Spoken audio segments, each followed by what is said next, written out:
What's going on, guys? Hey, welcome to the most unique thing I've ever had to do on this entire channel. Easily the most unique thing I've ever done. We covered ourselves up because I don't want to run the risk of losing the ability to have this video on the internet. I don't really know if I don't know if the skins are PG enough, so I'm just gonna take the benefit of the doubt, just cover myself up. So you guys saw the game. It was kind of just them hopping around and just killing underwear. I had a friend named Zender who I just DM'd. I'm just like, yo, I need an underwear model. He's like, do I dare ask the context of this? I'm like, no, you don't want to know. I promise you don't want to know. So we got an underwear model that I'm not going to go into. Modeling is not really an easy thing to do. It's very complicated. So Zender, he's the guy. He's good. Give him love. Rub his tummy. Don't tell him I said do that. Okay, so the first thing, the trick of it is, it's actually this is a retextured diamond hoe. You can use this. You can change the value on the diamond hoe. Kehaan just gets his link out. The diamond hoe, you could retexture it, so it's data damage value 1561. This allows you could, you know, put it on your head, and then it puts a model on your body and all that stuff. So it's a trick. It's a cute little trick, and that's how it works out. So our initial way of doing this didn't work in that I couldn't track the guns killing the entities, so I had to make it. Kehaan suggested it.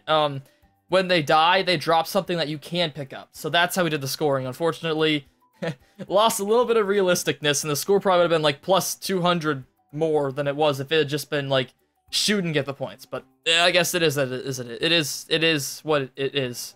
I can't talk today. So if you're found holding a underpants hoe in your inventory, it adds a score of you.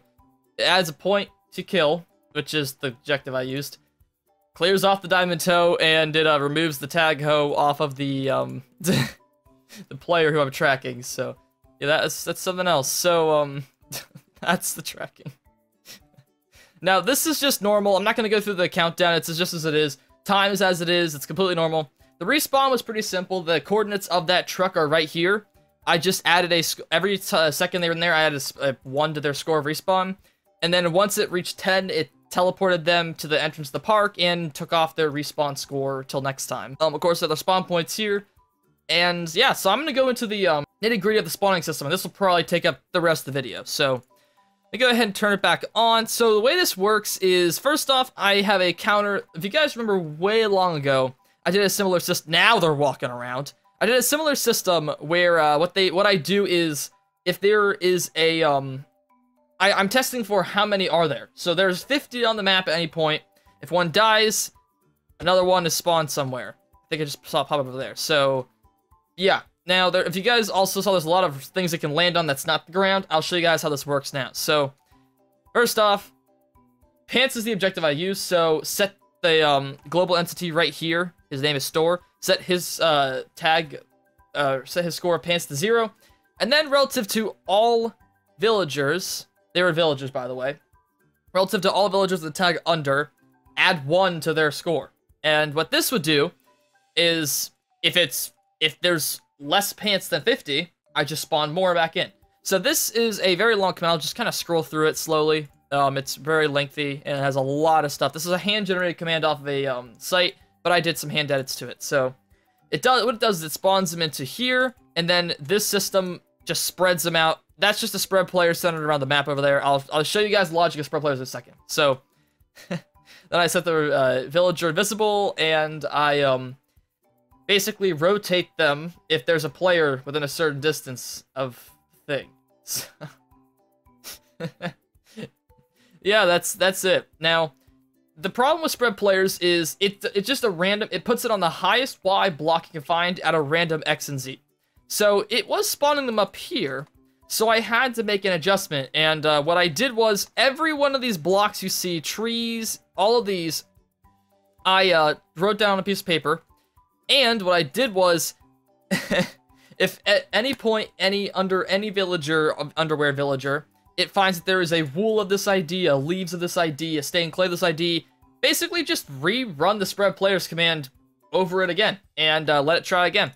And theoretically, it could go into an infinite loop of doing this if it keeps landing on these blocks, but the odds of that are so low that I wasn't really worried. So these, believe it or not, are all blocks that we're bouncing off of. Here I have a soul sand, there's a tree, I have leaves, I have stained clay. There's just a lot of blocks. And I believe this... Oh, okay. I'll go ahead and do the calculating system too, because I'm sure you guys will ask about it. So I tried to make this system redundantly simple. I mean, it does exactly what it's supposed to do. For 2 players, and I don't have to do, like, I don't have to set a player ID or any of that. It does it all by itself. So, what I do first is sidebar, I gotta set it to 0.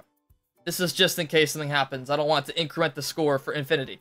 So, I set score to 0, set blues to 0 as well, and then I have a blank block here for a reason I don't understand.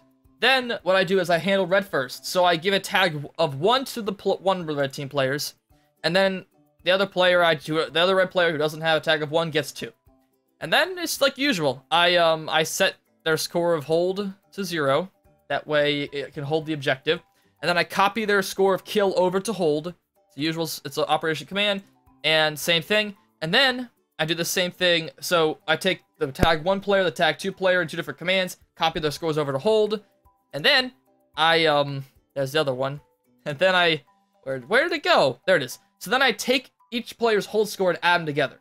And that'll give you, and the plus equal operator will make it so it adds them together and sets the player 1 equal. So then what I do is I set the player 1 score equal to the sidebar and take off their tags. And this exact system is repeated verbatim, but with team equals blue for the rest of it. And that's it. This is just ridiculous. Why do we even do this? Yeah, guys, thanks for watching. Hope you guys have enjoyed. This is the most unique video I've ever had to make. You guys enjoy the Redstone videos, so hit the like button down below. And, yeah, so be sure to hit subscribe to Kehaan as well. He came up with the idea. Do not look at me. I want no beef for this. And, again, thanks to Zender for the model. It did its job. It's beautiful. It's such a beautiful little underwear model. But, yeah, thanks for watching, guys, and, we'll see you next time. Peace.